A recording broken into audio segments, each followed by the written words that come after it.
Diallo ban gis-gis nga am par rapport ak décision conseil constitutionnel bi firndeel ni Ousmane Sonko dafay wéy di toog ci assemblée nationale.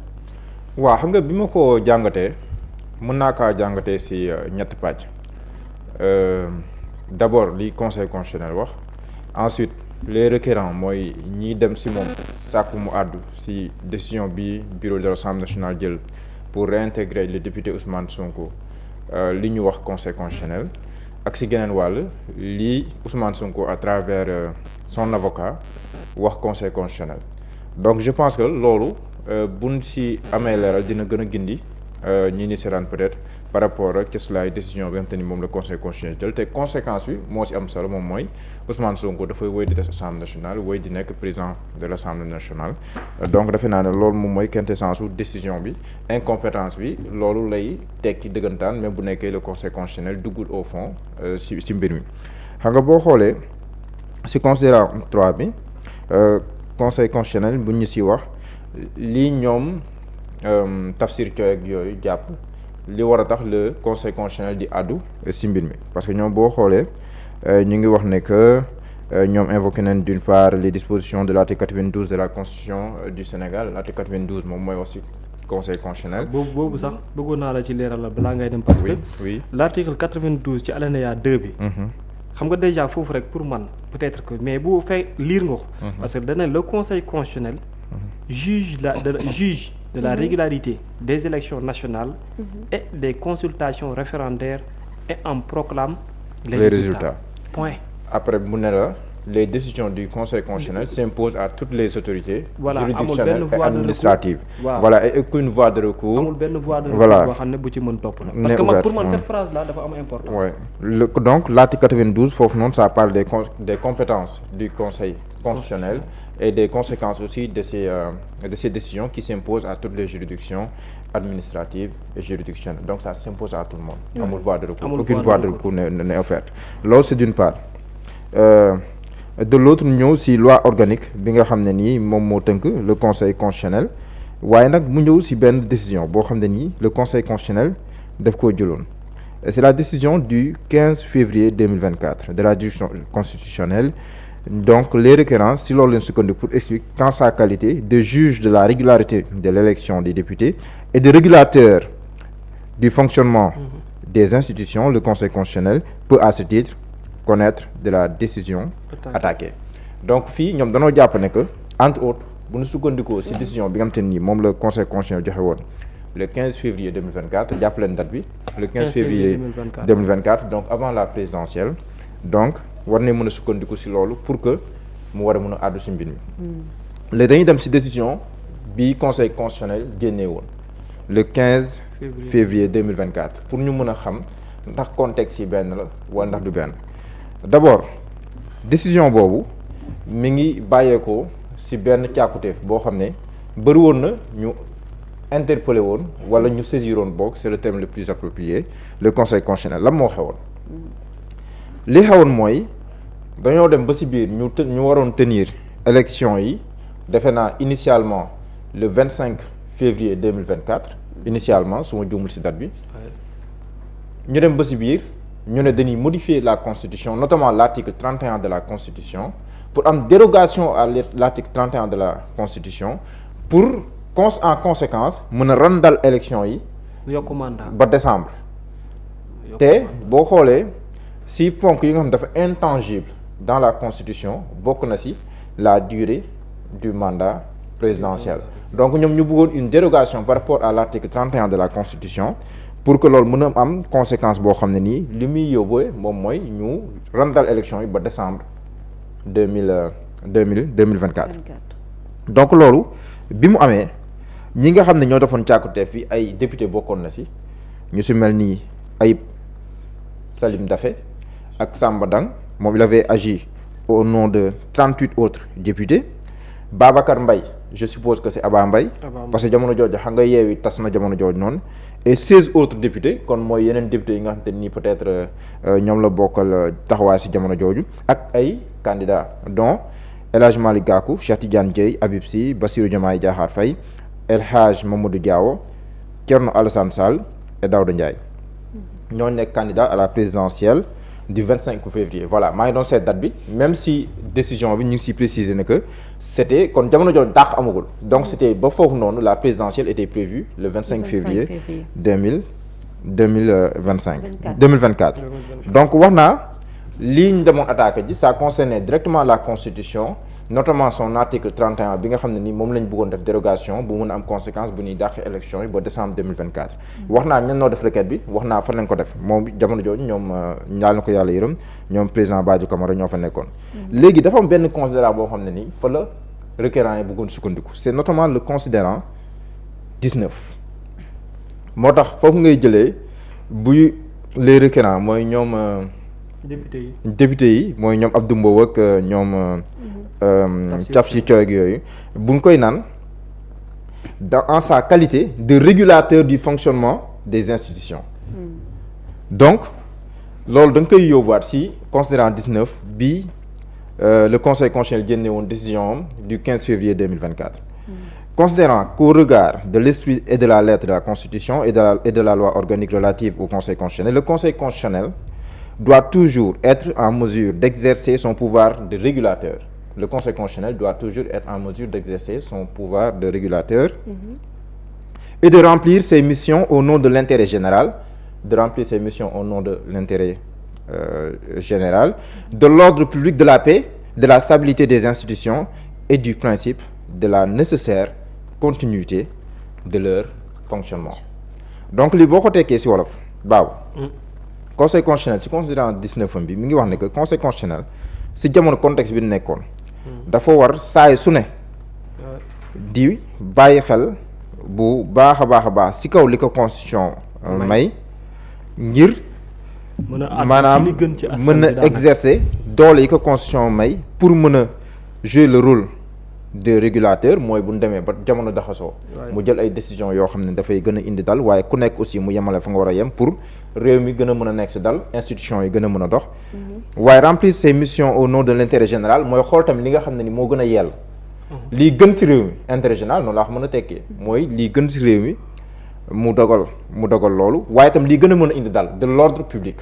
mooy li gën a mën a indi dal aussi parce que am na ay décision boo ko jëlee mën nañ ay mbiicoo ak ay mbaalu yooyu waaye décision bi day gën a indi dal sóoraale lii gën ci réew mi yëpp indi dal la paix la stabilité des institutions waaye tamit gën a dalal banqaas yi nga xam ne ni ak kuréel yi nga xam ne ni ñoom ñoo ŋànk réew mi tey muy kenn yi nga xam ne ni boo ko doon bu nekkoon jëmm la nga ne mooy tànk yi jëmm ji di sukkandiku pour mën a dox ay jéegu jëm ci kanam et du principe de la nécessaire continuité mooy mu bañ a am dogoo ci institution yi ni muy doxee ak ci fonctionnement institution yi maanaam lu mën a doon nañ ko jël comme décision mu doon pour nekkinu askan bi mën a tamit téye société bi ba jafe-jafe du fi am waaye lépp daal na lalu ci yoon justement comme ni ko constitution bi santaane jërëjëf Babou léegi laaj bi may laaj mooy nous sommes en février 2024 nous sommes le 15 février 2024 à 10 jours de la présidentielle initialement prévue le 25 février 2024 kon contexte boobu lañ toll ak ñun ñi ko fekkee ñun ñëpp li ñu xamoon lu ñu doon dund jamono jooju Sénégal léegi situation boobu ak li conseil constitutionnel wax ci considérant 19 am bii est-ce que mën nañ ko méngaleeg situation bii nga xam ne danoo daax ab benn premier ministre boo xam ne ni tête de liste la woon ci législative yu weesu mu ne damay dellu assemblée nationale mu dellu assemblée nationale ñu fal ko mu nekk président de l'assemblée nationale est-ce que ñaari situation yi benn la pour que ñu mën a wax ne que conseil constitutionnel na mu taxawee woon le 15 février 2024 avant la présidentielle muy benn contexte boo xam ne askan da doon jug di def ay manifestations bu ñu fàtte loolu di wax ne bu kenn dàq élection yi sàmm suñu élection xaw ma nan la tuddoon en tout cas mu amoon aar suñu élection mu amoon une mobilisation générale au niveau national et international une pression accrue de la communauté internationale notamment l'ambassade des États-Unis la France après mais ak tamit une forte mobilisation nationale loolu si ëpp solo sax une forte mobilisation nationale pour bañ ñu dàq élection yi ndax contexte boobu mën nga ko méngale contexte bi pour que nga mën a wax ne que conséquence mu taxawee na jëm sax jël ay pouvoir yoo xam de régulateur exceptionnel voilà est-ce que d'abord foofu leen toll man c'est la question que je me pose même bu nekkee ce sont des arguments yu ñu leen mën a nangul mais je pense que quand même ñaari contexte yi duñu benn te dama jàpp ne aussi sax au nord sax même bu ñu nekkee ci principe bi ñu waxee ne fii conseil constitutionnel wax ci concernant 19 ci décision du 15 février 2024 bi au nom même de la stabilité de la paix ak de la nécessaire continuité des institutions li gën a yell sax mooy décision man jàpp naa ne moo gën a sage parce que yàgg naa kaa wax di ironiser mais mooy réalité man dama gëm ne conseil constitutionnel du kaaf si je prends l'image parallélisme bi su ma ko defee mooy nit koo xam ne nii duggaan na assemblée nationale ba nu installé ko defal ko taggal ko raay yëpp bu nekkoon coupe d'Afrique bi la mën a jël na coupe bi ba ñu jox ko médaille am ak lépp mu dem ñibbi këram après ñu ñëw naan non coupe bi jël ko waaye décision beeg yoo xam nga loolu après day doon sax ba day doon décision boo xam ne ni quand même lu xorom lay doon daal te jàpp naa ne conseil constitutionnel dugul loolu d'autant plus que il y a débat xam nga conseil constitutionnel dugul ci fond bi waxul ndax bu jaadu naam jaadul duggul ci fond bi mais quand même loolu du point de vue de la symbolique quand même ça ferait débat et ça ne ferait pas sens même dans kii parce que aussi am na loo xam ne moom bu xasee mooy bu xaw ma nan la ko expression bi di waxee woy na mbuus genre bu bëy woyee mbuus après voilà day compliqué nga ñëwaat si d'autant plus que boo si ñëwaatee tamit bu nekkee stabilité nga doon wut ak si wàllu institution yi ak wàllum paix ak yooyu noonu yëpp mën na am sa effet contraire moom lay war je ne dis pas que mën na kiiwoon leen loolu am je ne sais pas mais mën na am loolu la doon jur quoi da doon gën a troubler sax que muy réguler et pourtant décision bi gis na jël na ko man gis ma benn trouble bu mu indi kon jàpp naa ne c'est une décision boo xam ne nii bu sage léegi loolu moom mooy lii lenn si lii requérant yi wax léegi boo ñëwee si Ousmane Sonko li mu wax en tant que président de l'Assemblée nationale à travers son avocat Ousmane Sonko si lii décision bu wax fenn la ko kar moom à travers son avocat bien sûr si mémoire bi nga xam ne nii aussi en réponse bi nga xam te ni moom la yóndee le conseil constitutionnel dafa jàpp na rek que le conseil constitutionnel dafa incompétent ñoom si incompétence bi lañ ko kar pour se prononcer sur cela parce que jàpp na ne conseil constitutionnel dafa am compétence fu mu tàmmalee si mbirum élection fu mu yem mooy bu ñu waxee ñan nooy candidat yi ak bu nekkee sax législative par exemple li si ministère de l'intérieur moom moo koy wax bu nga ko waxee ba pare ne après réclamation c'est au conseil constitutionnel bu ñu defee réclamation ba conseil constitutionnel génnee ay décisions dañuy dem élection bu ñu jugee élection yi tamit bu la commission nationale de recensement des votes defee li nga xam ne moom mooy la publication provisoire des résultats après s'il n'y a pas de réclamation au niveau du conseil constitutionnel loolu la ñuy jël ñu def ko muy ay résultats officiels proclamés par le conseil constitutionnel bu nekkee ne ay réclamation dafay am da ngay dem conseil constitutionnel nga réclamer boo réclamé ba conseil constitutionnel àddu si jàpp na ne foofu noonu le compétence conseil constitutionnel yem en matière de décision et non pas di dugg si loo xam ne nii dafay dugg si ay fonctionnement interne assemblée nationale ak yi nga xam ne nii moom la àddoo kon booy xool en principe loolu la les avocats d'Ousmane Sonko wax le conseil constitutionnel te boo xoolee yoon boobu le conseil constitutionnel mujjee jël ba mun na mujjee wax ne que dafa incompétent par rapport ak saisine bi nga xam te nii moom lañ ko saisiroon et que par conséquent Ousmane Sonko dafay wëy di des assemblée nationale di nekk le président de l'assemblée nationale am na beneen fait aussi bu gën a révélateur te bàyyi ñu si xel mooy le projet de remplacement du conseil constitutionnel par la cour constitutionnelle boo xoolee prérogative yi ñuy jox cour constitutionnelle bi bokk na si mu mën a àddu si lu mel nii kon loolu ni nga siy déggee mooy conseil constitutionnel mën see àddu parce que optique bi ñu le fait nga am objectif jox loolu cour constitutionnelle mooy da nga bëgg a renforcer lu bees que ni voilà loolu lu muy révéler mooy kon en l'état actuel conseil constitutionnel am na si loo xam ne nii mënu see dugg te boo xoolee prérogative yooyu ñu bëgg a jox la cour constitutionnelle bokk na si mu mën a àddu sur des affaires internes de l'Assemblée nationale yooyu encore que foofu tamit il y a de quoi se poser des questions est-ce que bu ndemee ba si biir aussi au nom de la séparation des pouvoirs est-ce que loolu dina mën a dem bu dul loolu yi tamit est-ce que les députés ñoom dinañ accepter de la même façon que les magistrats wala le conseil constitutionnel pense que assemblée nationale amul sañ-sañ war a woo magistrat di ko déglu même bu nekkee c'est dans le cadre de l'administration de la justice mais de la même façon que ni ko magistrat yi jàppee est-ce que les députés aussi vont accepter que dans leurs affaires internes strictement internes qui n'a rien à voir avec la constitution qui n'a rien à voir avec nangam que justice mën di si àddu loolu tamit c'est une autre paire de manches c'est une autre question boo xam ne nii ça mérite d'être posé mais je pense que aussi man damay nangul opposants yi man je pense qu'ils ont posé un acte politique xam nga opposant acte politique sax njëkk na ko posé tey bi ñu installé le président de l'Assemblée nationale boobu ban acte politique lañ posé woon dañoo gedd génn xam na ne bu ñu toogee si biir salle bi mun ñoo empêcher l'élection du président Ousmane Sonko comme président de l'Assemblée nationale donc boo mënul lekk si ndab li politiquement da nga siy xëpp suuf. léegi ils ont créé un boucan créé du bruit au sein de l'hémicycle ba caméra yi braqué wu si ñoom après nu génn loolu c'est un acte politique pour dire que certes awma doolewu bañ waaye am naa sañ-sañ wane ne que nanguwuma politiquement pour la postérité. li tam c'est un acte politique boo xam ne dañ koy poser mooy image yi voilà mooy bi ñoom Abdou Mbow ak ñooñu di dem. xamoon nañ ne mënuñu si dara xamoon nañ ne bu ñu voté ñoom bu ñu voté Sonko day falu bu ñu voté wul Sonko day falu te bu ñu voté sax day mel ni dañuy gën a crédibiliser falu Ousmane Sonko bi léegi lu ñu mën a def mooy. abstenir xëpp si non doo abstenir da nga si xëpp. da nga si xëpp suuf mer xam nga wane ko yaa ngi génn xam nga bañoon na ñëw moo gënoon yomb la moo doon ñëw ba si biir après génn dem. pour que ñu won ne que ñoom ils ne sont pas d'accord. donc de la même façon je pense que ñoom acte bi ñu posé nii à 90% ñoom njortoon nañ décision bii nii njortoon nañ ko maître Aïssata Tall Sall wax na ko ñun ñi dul juriste ñun ñëpp jàppoon nañ ne li am bett lenn kay mën doon bett kon ñoom xam nañ ko mais ils ont posé un acte politique peut-être pour la postérité pour montrer que en tout cas ñoom ils ne sont pas d'accord ak li nga xam ne moom moo am ci Assemblée nationale. et je pense que aussi lu am solo la loo xam ne nii. war nañ leen ko mën a nangul et puis ça enrichit le débat parce qu'on apprend davantage te conseil constitutionnel ndax xam nga Ousmane Sonko mu ngi fay doogaa am ndam maanaam booy xool Ousmane Sonko opposant sa cappaandaw ga exception d'inconstitutionnalité yi mu yóbbuwoon conseil constitutionnel yëpp amu si ndam élection présidentielle donc écarté candidature am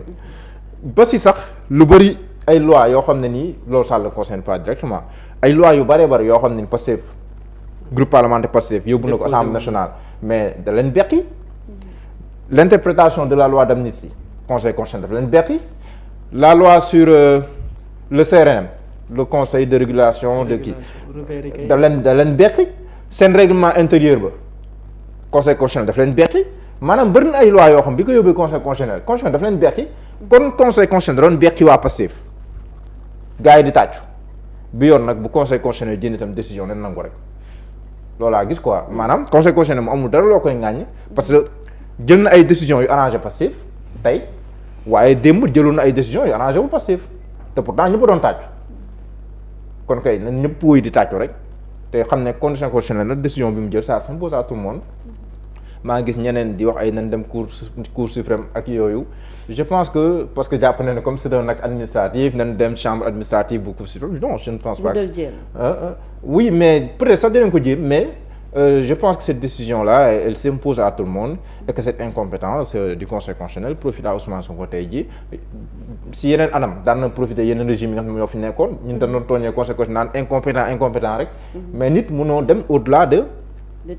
tes compétences daa mel ni nit boo jëndoon si mbedd bi nii joteeg benn waay boo koy porter plainte nekkul conseil constitutionnel ngay dem boo fa demee kenn du la faale parce que du seen compétence gendarmerie ngay dem wala police nga porter plainte donc pour dire que ku nekk dafa am cër bu la yoon may fa la yoon tàmmalee fa la yoon yemale fa ngay yem donc leen li si des nag tant que changé nu loi bi li fi nekk moom moo fi koy di nekk mais man en gros je pense que lii c'est une bonne décision quand même boo xam ne dafay apaiser ba pare stabiliser nos institutions. D'accord jërëjëf Mouhamadou Diallo ci jàngat bi Babacar